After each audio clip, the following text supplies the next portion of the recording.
Hi. I've got this limited belief that I'm not good at closing sales or not good at selling. Yep. I feel like I'm good at building relationship, but when it comes to actually selling what I do or the services or programs, Yep. I always get a little bit like, So, what would be your best advice, or how do you know when someone is ready to buy from you, or how do you get over it, or how do you get better at it? Ultimately, like the gym analogy I used before, you have to do reps, right? And I think having a system set up to capture the money and making that really easy, and even if it's digital, like if you feel uncomfortable face to face asking, just send them an email with like the offer and the invoice or whatever. Like if that takes it away, I would just keep trying different techniques until you get comfortable. Or do some NLP or whatever. Like you just called it a limiting belief. Like it's a limiting belief.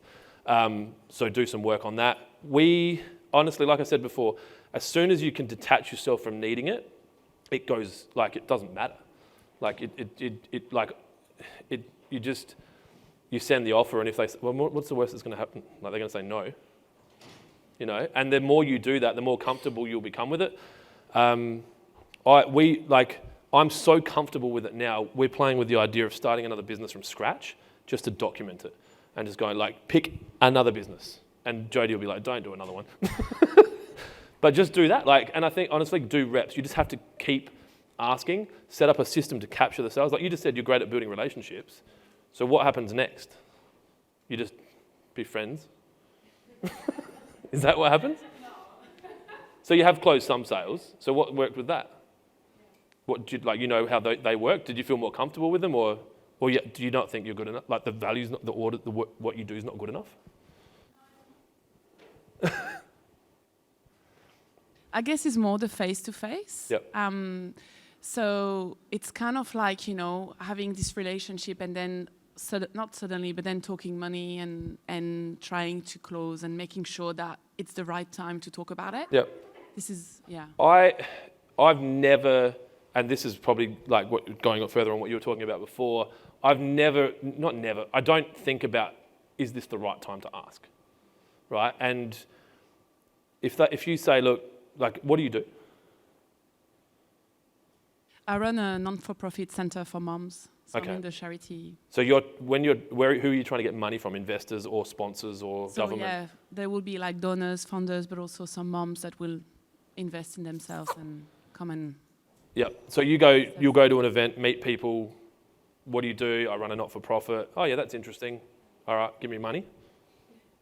Like a longer version of that though. Yeah. Yeah.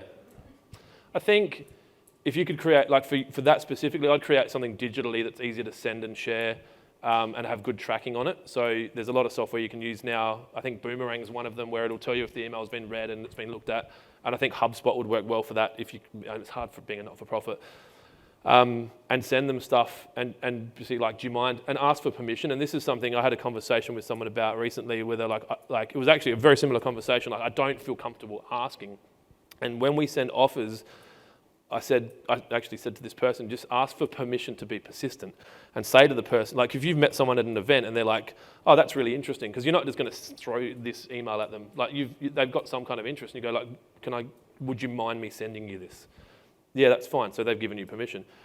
Is it okay for me to call you about this in 3 days and just see if you've had a look at it? That's fine. You ring them, they're like, haven't had a look at it. Do you mind if I follow up? Or when's a good time to follow up? And ask those questions.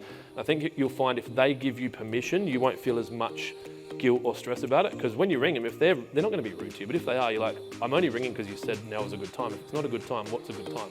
I think that might help. I hope that helps.